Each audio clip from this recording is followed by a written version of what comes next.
Bhagavan has all these qualities, but he has an added problem to this.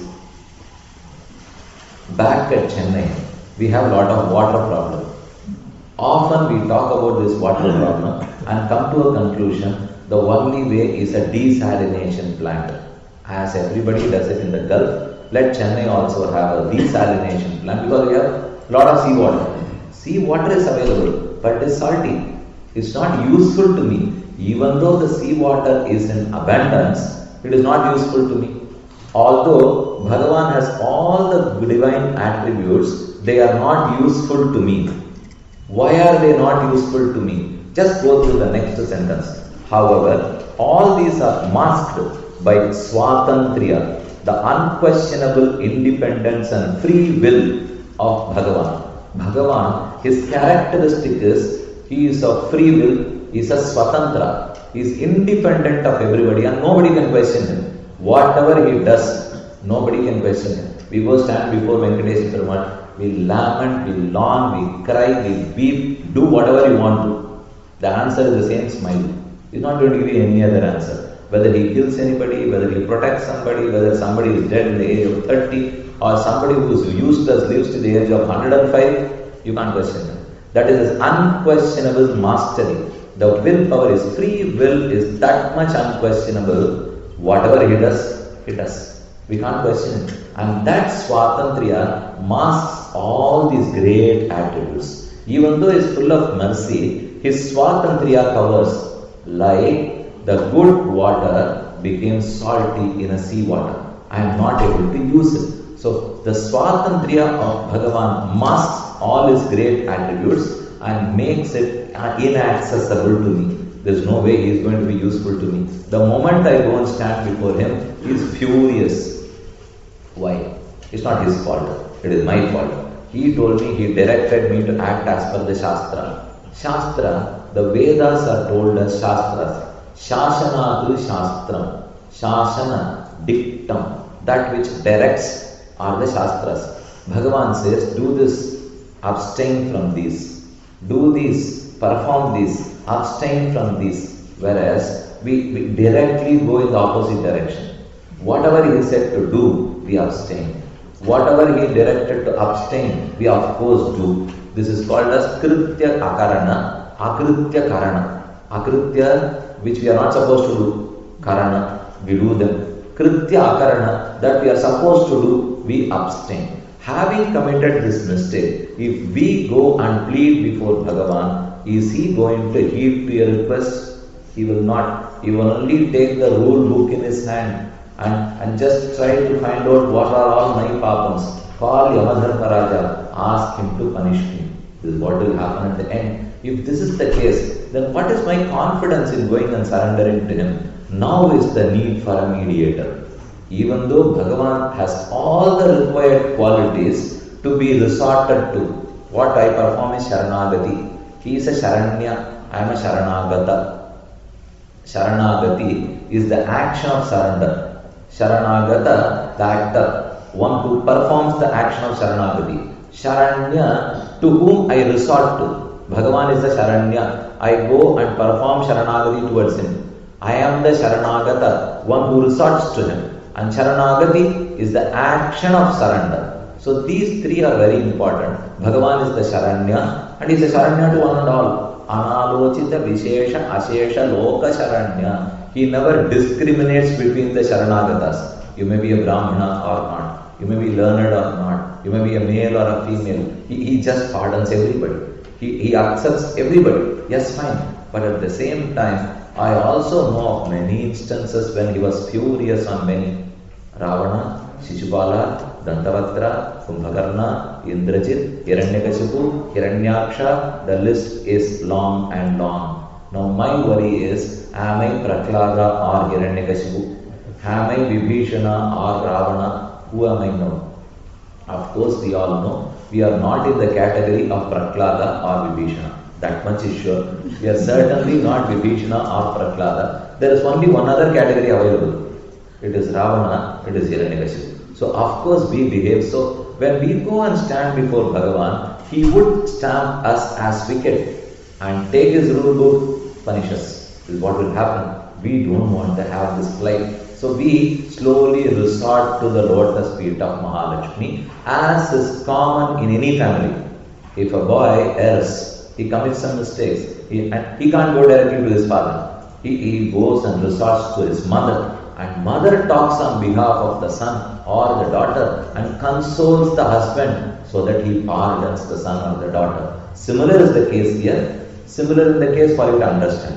Not so similar, because there are many dissimilarities here, which we will deal in detail. However, all these are masked by Swatantriya, the unquestionable independence and will, which triggers anger to punish the sinners. Bhagavan is Swatantra. Whenever he looks at somebody, he is able to recognize the sinners, the sins, and so he wants to punish. Swatantriyam leads to anger, anger leads to our punishment. Lakshmi consoles him as a mediatrix. Now here is the role of an arbitrator. She is a mediator. She is an arbitrator. Now she is a bridge between the Jivatma and the Paramatma. How does she talk? What are her arguments is very important for us to know. Pirati, Shri Mahalakshmi, is found everywhere.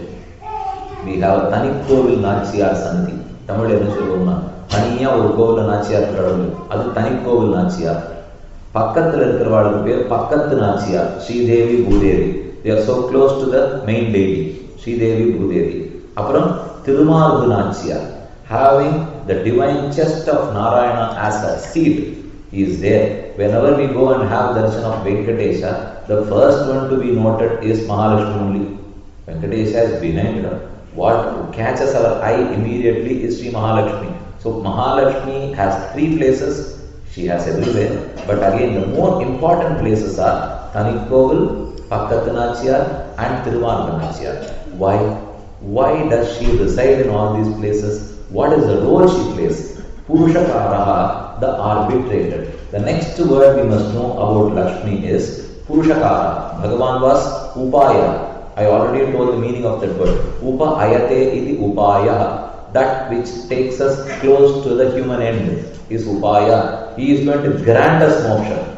Mahalakshmi is not going to grant us moksha, but he is going to make Perumal grant us moksha. She is only a mediator. She is an arbitrator, and she is known as Purushakara. Let's deal with the meaning. Lakshmi enjoys the role of Purushakara. Purusham karoti iti Purushakara. The meaning of the word Purushakara is Purusham karoti iti Purushakara. She molds the Purusha to behave so. A person must behave as a Purusha. He is not doing so. Pirati, Shri Mahalakshmi, she makes him behave as a Purusha. Here the word Purusha does not stand for males here. I am not talking about male folk. Then, Puri Sheteti Purusha. This place, the seat of Hridaya, our heart, is known as Puri. Puram is a Pattana, is a city. We call this Puram, that Puram, all those Puram, Subramanya Keshav Adikeshav, all these Purams, they are all Pattanas. Now we have a Puram inside. Our Hridaya Kamala heart itself is it looks like a lotus. So this Puram, Puri Sheteti Purusha, a Jivatma resides in this lotus-shaped heart. This heart is a Puram. The Jivatma resides and reclines there. Puri in the city. Shete reclines is the Atma. So Atma is called as Purusha. It has got nothing to do with males or females. All the Atmans in common are Purusha. Everybody must behave like a Purusha. Bhagavan is also a Purushottama. He must also behave like a Purusha. But whereas both the Atman and Paramatma, they don't behave as Purusha. Pirati makes them behave so. Pirati makes Paramatma to behave as a Purusha. Pirati makes Jivatma to behave as a Purusha.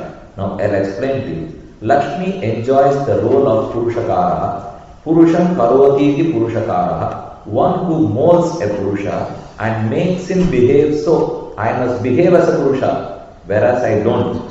Pirati makes me behave as a Purusha. Lakshmi Purushakaratve Nirdishta Paramarishvihi. Lakshmi Purushakaratve Nirdishta. This is a Shastra Vakya. This says that Lakshmi has been given the responsibility of Purushakaratvam by Bhagavan. So anybody who wants to surrender to Bhagavan must first do so to Lakshmi and then only come to Bhagavan. First go to the arbitrator, get the arbitration done. Then come to Bhagavan, plead him for moksha, he grants you moksha. So there are two roles now. Lakshmi plays the role of a Purushakara, Bhagavan plays the role of Upaya. That is the difference there. Purushakaratvam is arbitrary role, mediating role, whereas Upayatvam is granting the moksha. So these two are together. They are not separable. If I go without a mediator, I am sure to fail. If I go directly to the Upaya, I am sure to fail. But only with Lakshmi who is the mediator, I won't be granted moksha. So you need to have both. இதில் ரெண்டு பேரில் தனித்தனியாக யாரையுமே பிடிச்சக்கூடாது. பெருமாளை மட்டும் ஆசைப்படவும் கூடாது, தாயாரை மட்டும் ஆசைப்படவும் கூடாது. ராமன் மட்டும் போதும்னு சூர்பனகை சொன்னான், காது மூக்கு போயிடுது. சீதை மட்டும் போதும்னு ராவணன் சொன்னான், தலையே போயிடுது. அதனால ரெண்டு பேரையும் தனியா போகக்கூடாது. சீதையை முன்னிட்டு கொண்டு ராமன் திருவடிகளை பற்றினோம்னா நமக்கு மோட்சம் நிச்சயம். So understand the importance of both together. She Lakshmi Purushakaratve Nirdishta Parama Rishidi. She does this for both Jivatma and Paramatma. Lakshmi makes Paramatma to behave as a Purusha. Lakshmi molds Jivatma to behave as a Purusha. Now we must understand what is behaving as a Purusha. The Jiva has to behave as a Purusha. What does it mean? Paramatma has to behave as a Purusha. What does that mean? She does this for both Jivatma and Paramatma. She corrects Paramatma with her love. Now she displays different qualities with us and a different quality with Paramatma. It is not in the same manner she corrects Paramatma and Jivatma, because he is her beloved and he is omniscient. She can't do the same of whatever he does for us. With him, she corrects him with her love, Vallabhya. She corrects us with her grace, Arul. Avanai Azhagale Tiruttum, Ivanai Arulale Tiruttum. And Pirati is so beautiful. With her beauty, she corrects Bhagavan. With her compassion and Anugraha, she corrects us. However, she corrects and molds both Paramatma and the Jivatma. She is a bridge between them, as in the Omkara. Now this is very, very interesting. You all know about Om, the single word, which is known as Pranava. If you dissect, if you put it on a table and dissect, you will get three syllables. A, U, Ma. A plus U, it becomes O. It's known as Samyuktakshara, the conjugation. The conjugation becomes A plus U is O. Again add M, Om. A, U, Ma. The three syllables together make up the word Om.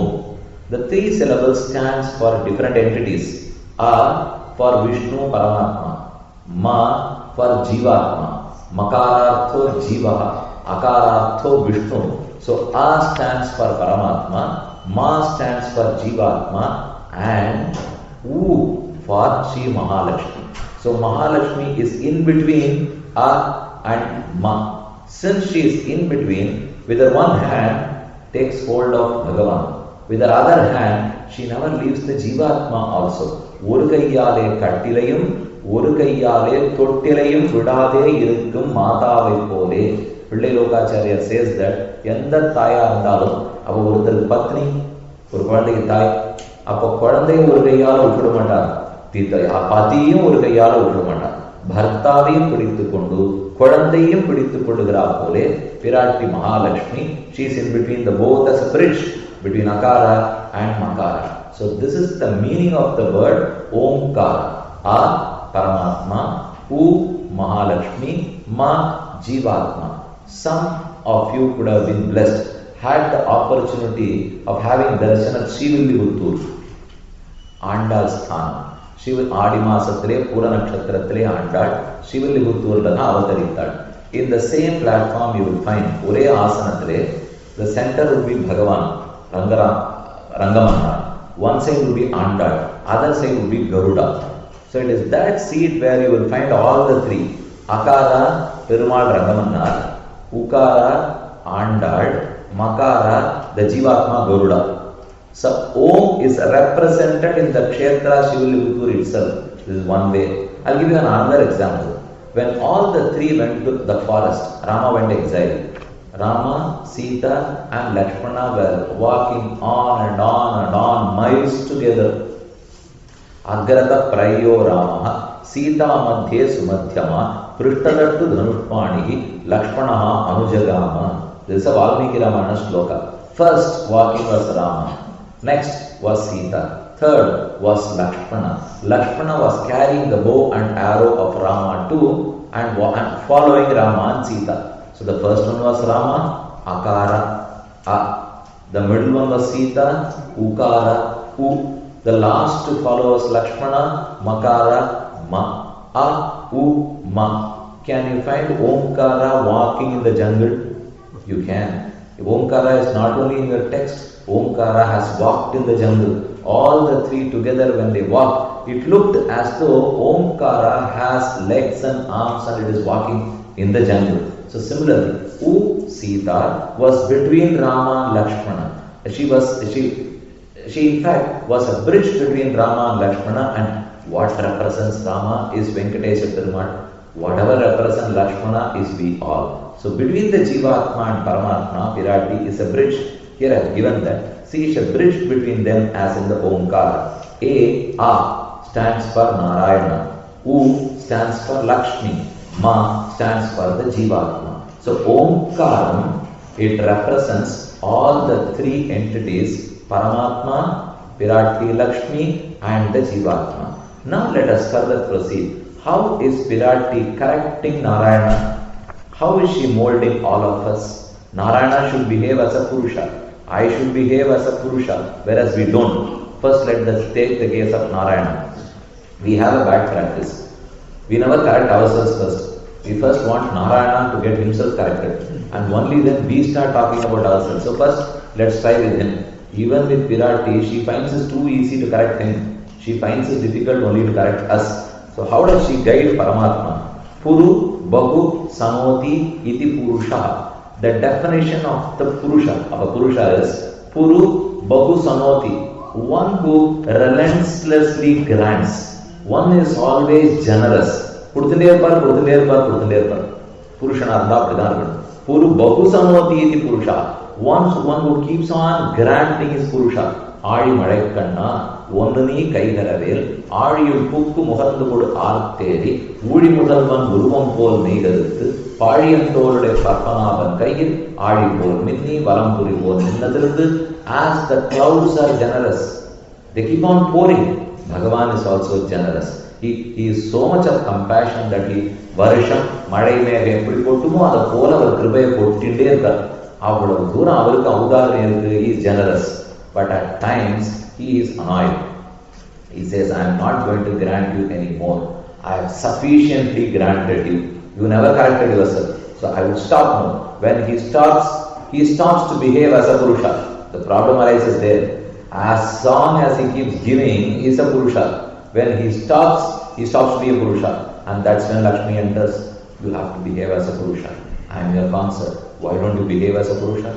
Bhagavan asked, what should I do now? Am I not a Purusha? I am a Purushottama. I am not only a Purusha. I am the most supreme of all Purushas. Yes, you are. But you don't behave so. You need to give when my son comes and stands before you. But I am willing to give. Oh Lakshmi, correct him and then come to me. Don't only come to me. You correct him first and come to me. Then Virati argues with Bhagavan. You correct first. I will go to him later. I know how to correct him. So why don't you correct your ways first? The Puru Bahu Sanavati iti Purusha, one who grants abundantly is a Purusha. The ever generous Bhagavan refuses to grant, annoyed by our sins. When he refuses to grant, he is not at fault at all. Kindly note the difference. He is not granting because of me, not of his. He is not merciless. He is full of mercy. But my sins mask him. My sins makes him furious and he is not able to grant anymore. He stops that. The ever generous Bhagavan refuses to grant, annoyed by our sins. She pleads by reminding the intimate relationship between Paramatma and Jivatma and the responsibility of the Creator to protect. This is when the argument begins. between Sri Mahalakshmi and Paramatma. She says it is inevitable on our point. We have to protect our children. Bhagavan says, I am willing to. That's why I gave limbs to them. That is why I gave birth and life to them. I gave them shastras. I gave them jnana. I gave them limbs. I gave them acharyas. I gave them the spiritual texts. What more can I create? All infrastructure is created. It is for them to use it properly and reach me. But they have wasted all this infrastructure, the facilities which I gave them. They must have used it properly. Pirati says that if they had used properly, why would they come to us? If they have used it rightly, they would have reached you directly. Just because they are not able to, they have come to us. I go for a recommendation. If my daughter has scored 98, I don't need any recommendation. If she has not, then I need a recommendation. நான் யார்கிட்ட recommendation போயிருக்கேனோ நீங்கள் 95 வாங்கியிருந்தா வாங்கணும், அதுக்கு எது உங்கள்கிட்ட வரைஞ்சி வருது. எனக்கே பொண்ணே வாங்கியிருந்தா 95, நான் ஒருத்தர்கிட்ட வரவே மாட்டேன். அது இல்லாத இருக்கவே தானே நான் வந்து இருக்கிறேன். இப்போ பிராட்டி அதே விஷயத்தை தான் பெருமாள்கிட்ட சொல்லுவோம். அவனால பண்ண முடிஞ்சிருந்தா அவனே மோட்சத்துக்கு போயிருப்பான். ஏன் உம்மகிட்ட எதுக்கு வந்து நிற்க போறான்? எப்ப நம்ம கிட்ட வந்திருக்கானோ, it is our responsibility. Now he is not capable of it and he accepts that he is not capable of it, in which case it is our responsibility to protect him. Bhagavan says, I am not willing to. If I listen to your words, then எல்லாரும் இதே மாதிரி பண்ணிட்டு வந்துடுவோம். ஒரு பக்கம் சாஸ்திரத்திலே I have a rule book, this is a regulation, இந்த மாதிரி தான் பண்ணணும்னு நான் சொல்லிட்டேன். When you start pleading, then I have no other book, I pardon him. Then everybody will resort to the same wrong method. They will do whatever they want to, come to you, you will plead and recommend, I pardon you. Then there is no point in having a book. Let me scrap at least this book. The Shastra becomes useless. I need to scrap Shastra. Virati said, no, that cannot happen. The rule book has to ever remain. Bhagavan says that you can't have it and eat it too. Either you have to go by the Shastra book, or I have to punish them. I punish them if I go by the rule book. Virati says, yes, you can, Bhagavan. At the same time, there is an equally important aspect which you should take notice of. One is the Shastra. Yes, you need to punish the wicked. Other is your compassion. If you are only going by the rule book, then when will you demonstrate and put to use your compassion? You are full of kripa, karuna, daya, karunyam. When will you show all this? When are you going to shower these on the human beings? Bhagavan says, yes, we are in a dharma sankata, what we call as crossroads. Yes, we need to take a decision. Either you go by the Shastra book, or I shower mercy on everybody. Either way, you recommend whichever is the right way. Pirati says, I will give you a beautiful recommendation. Bhagavan failed to find that recommendation. He could not design between the both. இது தப்புன்னு பண்ணா சாஸ்திரத்தை தான் பார்க்கணும், இன்னொரு பக்கம் என் கருணை இருக்கு, இந்த ரெண்டுத்துக்குள்ள எதை பார்க்கறதுன்னு எனக்கு தெரியல. This is his situation. Virati says, yes, you can use both. Don't go, let Shastra book not go a waste. At the same time, your kripa must also get demonstrated. It must be useful to the human beings. You adopt this simpler method.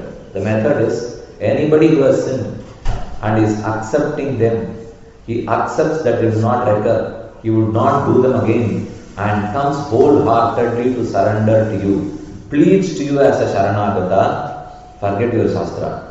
You only shower your grace on him. Anybody who does not accept these things and is not willing to perform surrender, Sharanagati, then the same Shastra. Whatever you want to punish him, you go ahead and punish him. Now Bhagavan thinks for a while and now concludes, yes, this is a good way out now. I have never thought of it. அப்போ பிராட்டியை பார்த்து, நான் சர்வஜனாச்சே, எல்லாமே எனக்கு தெரியுமே, ஆனால் இந்த வழி என்னால் கண்டுபிடிக்க முடியலையே, நீ எப்படி கண்டுபிடிச்சிட்டே? 2 பேரும் ஒரே ஸ்கூலில் தான் படித்தோமா, 2 பேருக்கும் ஒரு வாத்தியார்கிட்ட தான் படித்தோமா, எனக்கு இந்த வழி தெரியலையே, உனக்கு இந்த வழி தெரியறது என்ன தெரியும்? ஏன்னா ஒரு குழந்தையை காப்பாற்றுற பொறுப்பு ஆசை அம்மாவுக்கு தான் அப்பாவோட அதிகமாக. It is necessity, and that is what made Pirati invent this great way out now. So the way out is, you go and surrender to him, he is going to pardon you. You do not surrender to him, he is going to punish you. So between pardoning and punishment, the arguments of Lakshmi gain importance. That is what we need to understand here. So here, Lakshmi, she pleads by reminding the intimate relationship. After all this substantiation, if Bhagavan is not willing to accept, she has the last mantra. பிரம்மாஸ்திரம்னு சொல்ல முடியும். அதை கடைசியாக தொடுத்துருவோம். இப்போ ஒரு புருஷனுக்கும் அவனுடைய மனைவிக்குமே ஏதாவது சண்டை வருதுன்னு சொல்லுவோம். இந்த பிள்ளை ஏதோ தப்பு பண்ணிட்டான், மன்னிச்சிரு மனைவி சொல்லி பார்க்குறா. ஆனால் அவர் ஒன்றும் கேட்கறதா இல்லை. கடைசியில் எடுத்துமா சொல்லுவோம், இந்த பிள்ளைக்கு காரணமே நீங்க தான். அதுக்கப்புறம் நீங்களே மன்னிக்கலைன்னா யாரை பண்றதுன்னு அவர் மனுஷன் ஆகணும், வேற வழியே கிடையாது. அண்ட் இந்த காரணம் இந்த பிள்ளையோட 40 வருஷம். It's only for this birth. We are related to our parents in this birth. Whereas Pirati can talk to Bhagavan. இவனோட நமக்கு சம்பந்தம் இந்த பர்த்லியா, அனாதி கால சம்பந்தம். எவ்ரி ஜீவாத்மா இஸ் ரிலேட்டட் டு பகவான் அனாதி காலமா, இன்னைக்கு இல்லை நேற்றுக்கு இல்லை, அது தர முடியாது. This is an inseparable relationship. If something even Bhagavan cannot do, it is separating this relationship. If I enjoy an intimate relationship with Venkatesha, can he snap? He cannot snap. Neither can I, nor can he. அவராலையும் பண்ண முடியாதுன்னு ஒன்று உண்டுன்னா, எனக்கு அவருக்கு இருக்கிற சம்பந்தத்தை அவரால் வெட்டவே முடியாது. அவரு நான் எப்பவும் சம்பந்தத்தோட தான் இருக்கும். He is my father, I am his son. He is my bharta, I am his bharya. He is my protector, I am the protector. He is the one who sustains me, I am the one sustained. He is the Sharanya, I am the Sharanagata. So there are so many inseparable, intimate relationships which Pirati reminds Bhagavan of. Bhagavan gets reminded. Lastly, he pardons us. She pleads by reminding the intimate relationship between Paramatma and Jivatma and the responsibility of the Creator to protect. யார் விதைச்சாலும் அவ தானே தண்ணி ஊத்தியானும், நீர் தானே கிரியேட்டே பண்ணி. எப்போ you created, then it's your responsibility to protect him. Sriman Narayana, who is in mad love with her, immediately accepts and forgives. அவருக்கு எல்லாமே மறந்து போடும். அவ ஏதாவது பேச ஆரம்பித்தாலே உடனே அவர் மொத்தத்தையும் மறந்து போய், சரி நீ சொன்னியா எது, why is it so? ஏன்னா அவ இருக்கிறதே அவனுக்காகத்தான் அவருக்கு தெரியும். அவ எது பேசினாலும் சரியாத்தான் பேசுவதுங்கிறது பகவானுக்கு தெரியும். அதனால நீ என்ன சொல்றியோ ஏற்கிறேன். He is so much in mad love with Sri Mahalakshmi. Alvar in one of his glorious songs says that Pittar Panimalar Mel Pavaikku. Pittar, Bhagavan is mad. On whom? Panimalar Mel Pavaikku. Panimalar Pavai is Sri Mahalakshmi Tayar. Bhagavan is so madly in love with her that he is willing to accept and forgive anybody for the sake of Sri Mahalakshmi. So she has to be inseparable from him. She must always reside and be seated on his glorious chest. If not, it is our problem. It is not their problem. The problem is ours. I go and stand before him, and that day, எங்கேயான அவர் பிறந்த வீட்டுக்கு போறேன்னு போயிருந்தாள்னா we had it. ஏன்னா அவவா பிறந்த வீட்டுக்கு போகிறோம் 10 நாள் போயிட்டு போடலையோ. இப்போ மகாலட்சுமி கிளம்பி நான் பிறந்த வீட்டுக்கு போறேன்னு போய் அன்னைக்கு பார்த்து சரணாகதி பண்ண நான் போய் நின்று பார்த்த உடனே என்னுடைய பாவங்கள் மட்டும் பகவானுக்கு ஞாபகம் வந்து அப்போ போர்டு போட்டு வைக்க முடியுமா கோவில்ல? இந்த 10 நாட்கள் kindly nobody should come for Sharanagati because Pirati is not along with Bhagavan. She has gone elsewhere. So you can come after the 10th, after the 20th. It's not possible. She has to be always in spiritual union with him, and that's why we go and confidently surrender to Bhagavan. So this is the role of Pirati, the role of an arbitrator, of a mediator, of acting as a bridge between the Jivatma and Paramatma. Finally, Paramatma accepts